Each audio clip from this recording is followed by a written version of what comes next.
Okay, so we've talked about the categories of value. We started out with your economic intrinsic value, your EIV. Secondly, we talked about your sexual market value, which is your SMV. Then number three, we talked about your non-sexual marketplace value, and that's your NSMV. And finally, number four, we will talk about your fertility value or your reproductive value. I know this draws on different perspectives. So ladies, take this for what it is. From me to you, from a good place. Your reproductive value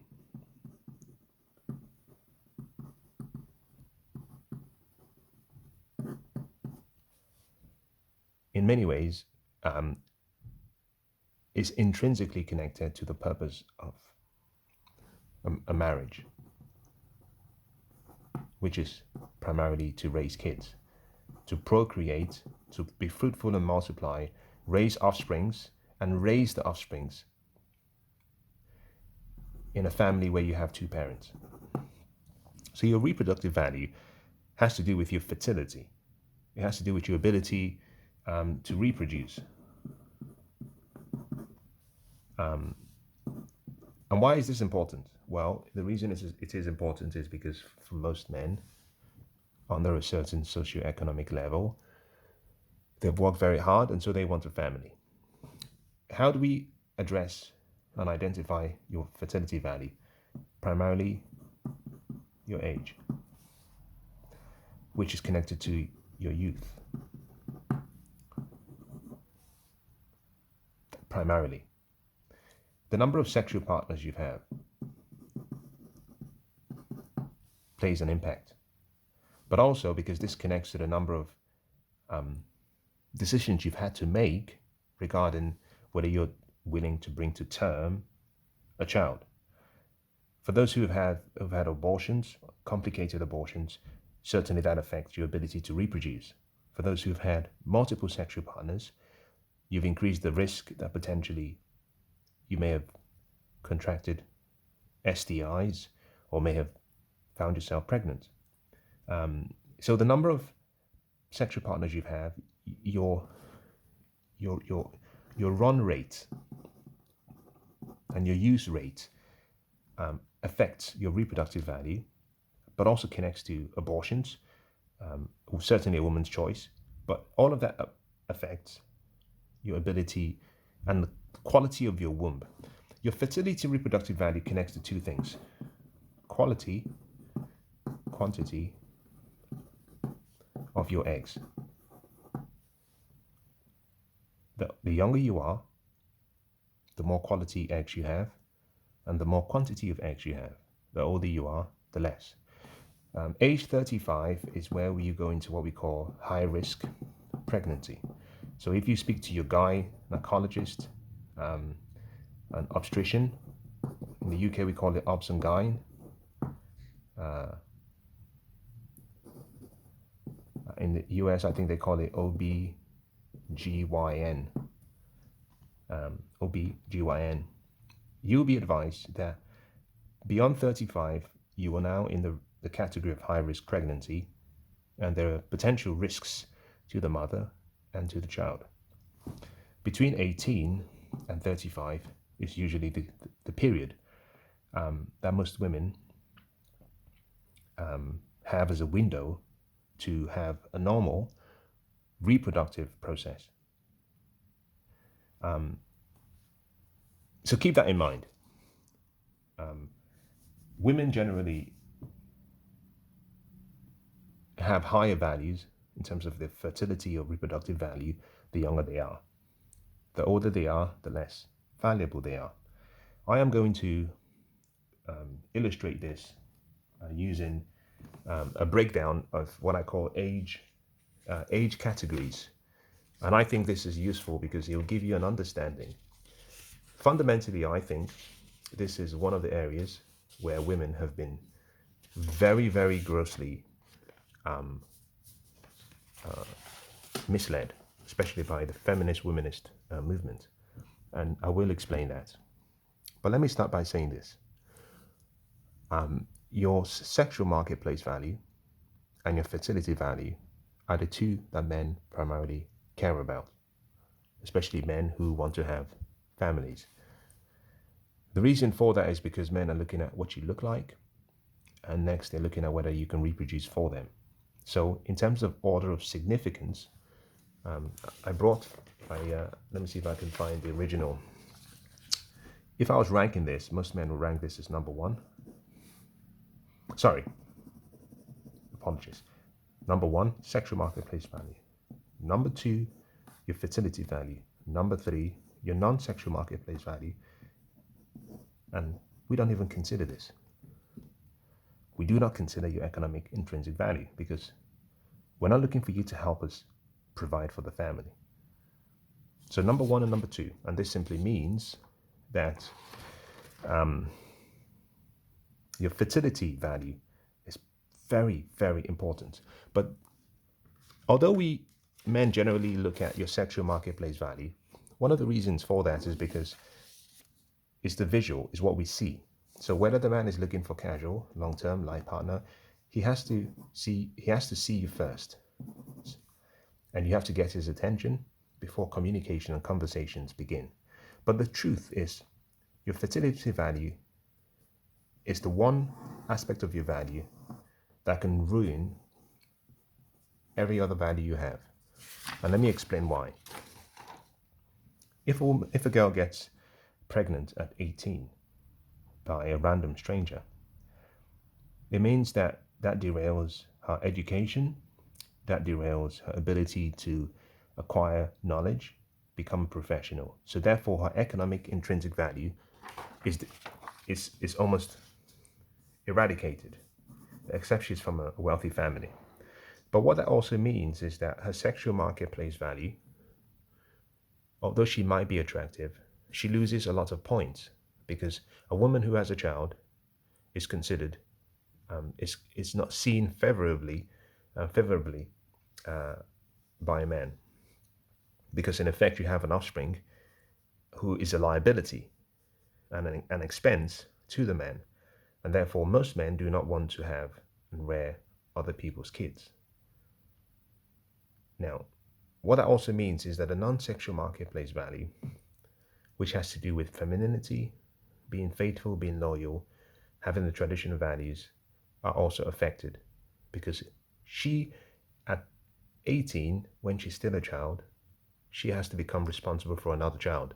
So she doesn't get the opportunity to learn the skills that she needs to be a wife.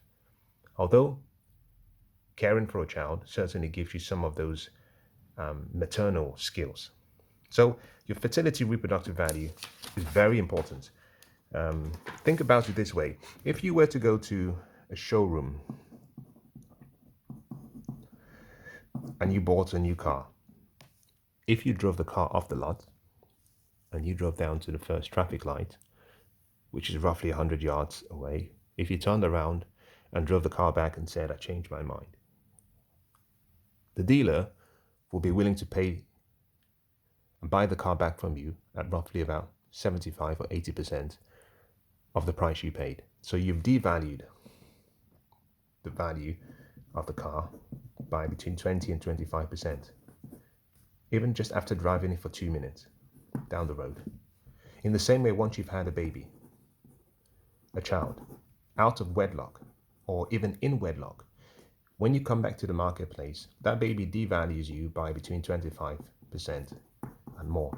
If you have one child, it devalues you by 25% in terms of your sexual marketplace. If you have had 2 kids, it devalues you by 50%. So a woman who is an 8 in beauty, who has 1 child, becomes a 6. A woman who is an 8 in beauty and has 2 kids, unfortunately, you become a 4 or a 5. Why? Because you come with liabilities. So think about it this way, a balance sheet. You have income, you have expense, you have assets, you have liabilities. Income flows in, expenses flow out, assets compounds your wealth, flows in, liabilities flows out.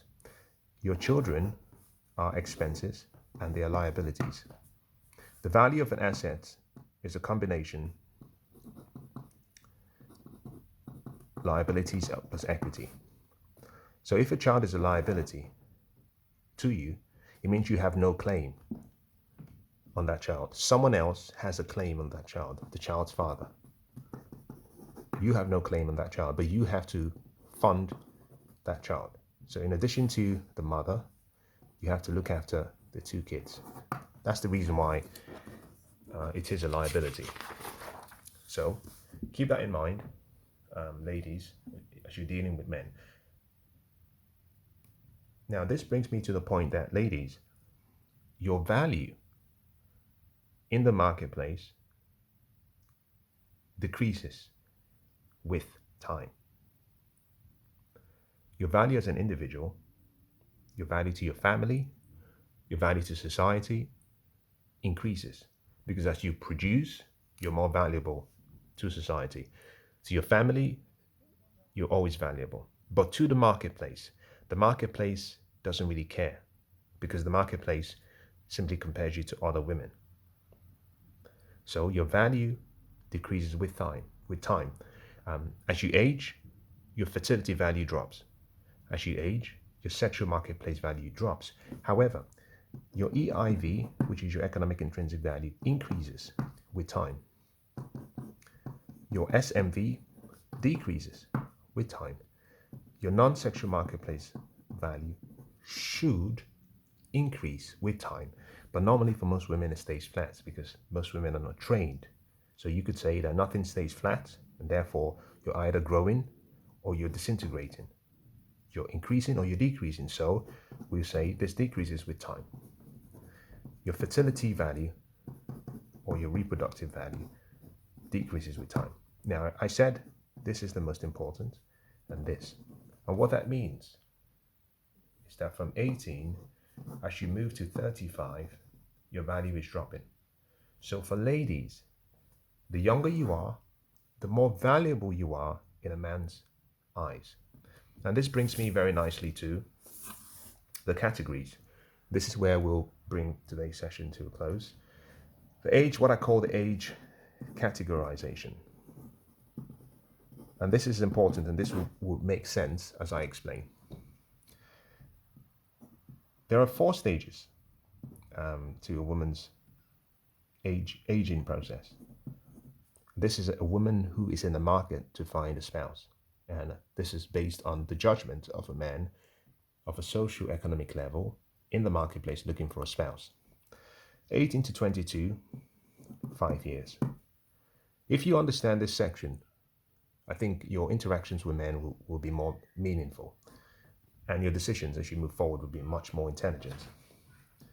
You have 23 to 27, 5 years. You have 28 to 32, 5 years. You have 33 to 35, 3 years. In total, you have 18 years. From age 18 all the way up to 35. And these are the most important years where you have the highest sexual marketplace value, where you have the highest fertility value, and when you should develop your non-sexual marketplace value so that you're able to be interconnected with the right man. Now, numbers make things easy to understand. Success is a numbers game. Success in dating and in finding your significant other is a numbers game. So watch this. If you're between 18 and 22, that means if you divide 5 years by 18, you get 28%. So ladies, between 18 and 22, if you let that go, you've lost 25% of your fertility value or your reproductive value. Between 23 and 27, 5 divided by 18, another 28%. So by age 27, you've already lost 56% of your total reproductive or fertility value. Between 28 and 32, another 5 years, 28%. That takes you down to 84%. You've lost. Now, this is where the feminist movement has done the most atrocious disservice to women. Women have been taught that you should only start considering marriage once you've gone past 30 years, or once you've gone past 32. And that means that most women are starting to consider dating seriously from about 32 or 33. 3 years divided by 18, it means you only have 16% of your sexual marketplace value.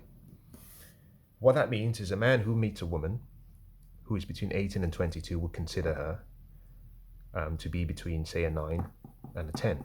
A woman between 23 and 27, he would consider that woman to be between a 7 and a 9. A woman who is between 28 and 32, he would consider that woman to be between 6 and a 5. And a woman above 33, he considers that woman to be between a 3 and a 4.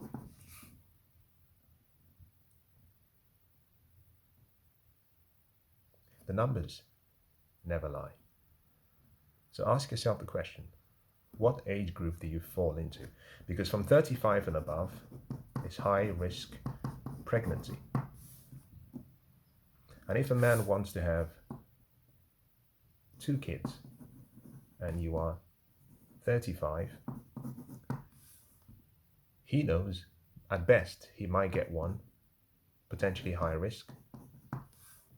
But the idea of 2 is probably not feasible, because usually you start dating, it takes you about a year and a half, you're 36 and a half. By the end of the second year, 37, you've decided to commit to each other, and then you start trying to have a child. And the child is not born until you're 38 or 38.5. You have the first child, and then you're having the second child at 41.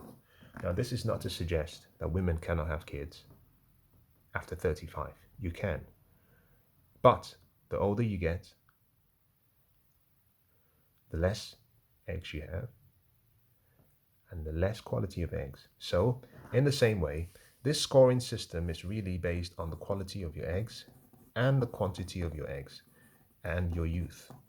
So, the issue men have primarily with dating older women is because you've given your prime years, 18 to 28, and even all the way up to 28, you've given it to men of lesser quality, and now you're bringing your old self to the marketplace, and you're saying, take me as I am. And let's say you're 32 or 33, you've only got 16% of your value left. You're a 2 to 4 on a scoring system, and you're saying, take me, this is who I am, and I am the best. And most men are saying, no. I mentioned in one of the prior sessions that women who are 33 all the way up to 47, I hate to say this, but let me say this, and I hope it helps someone. Women who are 33 and above or 32 and above should avoid dating sites. You should be working with matchmakers, relationship agencies, relationship consultants, people who can meet you, understand your needs. They have a portfolio of men, good men who want to date, and they can connect you directly to such men. Women who are above 30, but particularly women who are 32 and above, that is usually when they wake up to the finiteness of their fertility cycle, and they become desperate. And men who are in the marketplace can smell the aura of desperation. So it's not unusual around the manosphere for women who are 32, 33 and above to be called fuck girls or fun girls.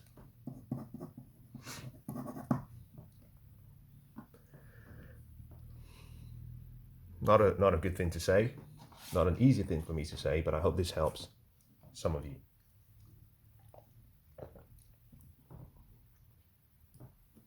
Women who are 33 all the way up to 47, 49 are called fuck girls or fun girls, play girls.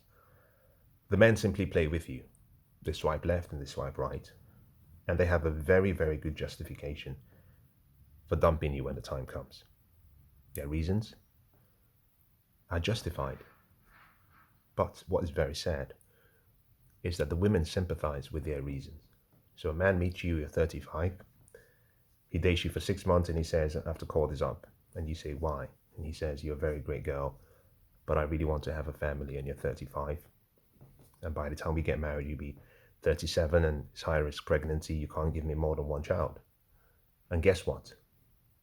You, the woman, say, I understand. And you don't feel any remorse. But it was a game he was always going to play. So I'm not in favor of social dating sites, because most men who are there to play. As a woman, if you want to play, by all means, you need to have your itch scratched. By all means, do what you have to do. But for those who are looking for meaningful relationships, you're going to have to spend money and do it the right way. Join golf clubs, join dancing clubs. You should be learning how to dance salsa, bachata, merengue, kizomba, and the likes. Join your gym. Go to the gym at different times of the day, so you have a full exposure to an array of different types and quality of men. Good men, men of certain socioeconomic levels, are usually quite busy. They don't have time to be swiping left and right. So recognize that first thing, you have to get into where the fish are. The first rule of fishing is to go where the fish are.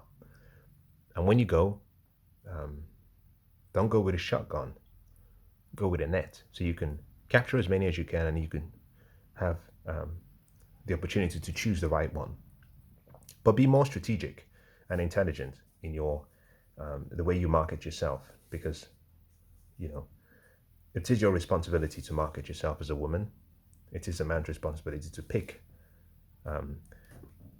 All of this is to say two things. Women, you're gatekeepers. You're the gatekeepers to your body. Access to your body for sex, access to your body for intimacy, access to your emotions, access to your mind, and access to your womb and reproduction. You're the gatekeepers. You have the key. Unfortunately, you are not the gatekeepers to marriage. Men are the gatekeepers to long-term partnerships and relationships and marriage. So the man holds the key to marriage and the key to long-term relationships. He gets to choose who he gives the key to, and the key is usually in the form of a marriage certificate, which will have his name, or it could be in the form of a civil partnership, which would also have his name. We get to choose because we have the key. You get to choose who you get intimate with, who you have sex with, and who you reproduce for. And if you choose to reproduce, we have no control over that. So you lead in this area of life. We lead in this area. So what that means, because you control access to sex, intimacy, and your womb, the most valuable periods of your life are, in my opinion, these two. Between 18 and 20, you're off in school, you want to have fun, great. But ensure that you do not devalue yourself by getting STIs or getting pregnant. Keep your body count as low as you can. From 20, you should be working with your father to choose a lifetime partner. But between 23 and 27, cut this into half, 25. At 25, you would have used up roughly about 40% of your fertility value. You should be pulling the plug. Your father, or the man of whom you are under his authority, should be helping you make a decision about choosing a life partner. I should also state that women who are still virgins, you maintain the integrity of your womb, and that is considered very highly scored. So a woman who is still a virgin at say 28 will get an extra maybe 10 or 15% on her points. But the issue is that she's still getting old. And although no one has touched her or penetrated her, the quality of her eggs and quantity is also decreasing. So do not believe that you're still a virgin at 30 and that makes you attractive. No, you can be a virgin at 36 and go into high risk pregnancy and be of no value to a man because you cannot reproduce if the man wants offsprings. So keep that in mind. Again, ladies, be very, very strategic in how you approach the dating scene. As the saying goes, beware, of the, lions in sheep clothing. Most men in the dating market are looking for very physical transactions. Some of them are married, some of them are in relationships, but they just want the physical transaction. It would be wrong of you to come into that transaction wrongly believing that they want what you want, which is intimacy, commitment, and something serious. And you have to have a way of vetting the men. And one way to vet is to simply say, from the moment you start the process, whether you're doing online dating or social dating sites, you should state very clearly, this is what I am looking for, and I do not want men who are not looking for the same thing. If you want to get married, make that a known requirement from the start. It has a way of filtering out all the men who are just there to play. Men, we take you and we leave you based on the expectations you set for us. If you come into the interaction very casually, then that's how we see you. If you come into the relationship more seriously, then you force us to recalibrate and reassess our position. I will say this in closing. Men, we generally consider women in two categories. Every time I've met a woman, someone within this age group, 18 to 35, we put them into two groups. The first group's wives, or wife, or long-term partner. As a matter of fact, even women above 36, we put them in that group. And the next group we put is what we call F girls. Fun, fuck girls. Let me explain what this means very, very quickly. The good guys, if we meet a girl who is what we see as a, very high end SMV, trained well from a good family, we don't play around with good girls. We leave them alone because there is something called karma. If you meet a girl and she's a virgin and you have no intentions of committing to her or marrying her, we leave you alone. We don't go there. Those are good girls. We put you in a category. On the other hand, there are girls who have already made a decision to live a certain lifestyle, and therefore we treat them based on how we receive them. So always remember this. When you're dating, one of the things you can do on a date is wait until both you and the man are having very, very intimate conversations, or very, very, you're in a good place conversationally, and just ask the question, first time you saw me, what category would you put me under? Wife or fun girl? Don't look to his response. Look to his body language. Because in my opinion, and this is applied, I think anyone who I've met, who I became friends with, whether intimately or not, I've always told them, maybe the very first time I met them, I would always say, this is what I think of you. Your wife material. And if I'm looking for something, if I'm not emotionally available, I would say so. I would say, I can't see you because I believe in karma.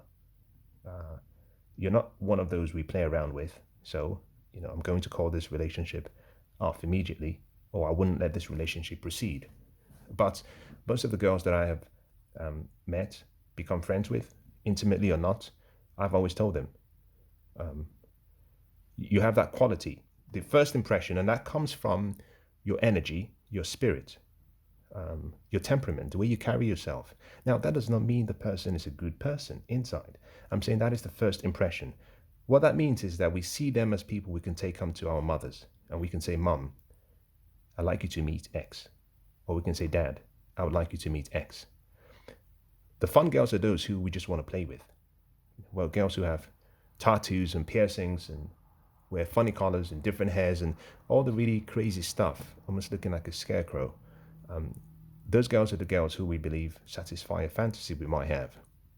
So bear in mind that you're being judged in the market every day. So if you want men to react to you like the lady you believe you are, then you must project the personality, the aesthetics, the persona of a woman, of a lady. Now, I hope that's been useful.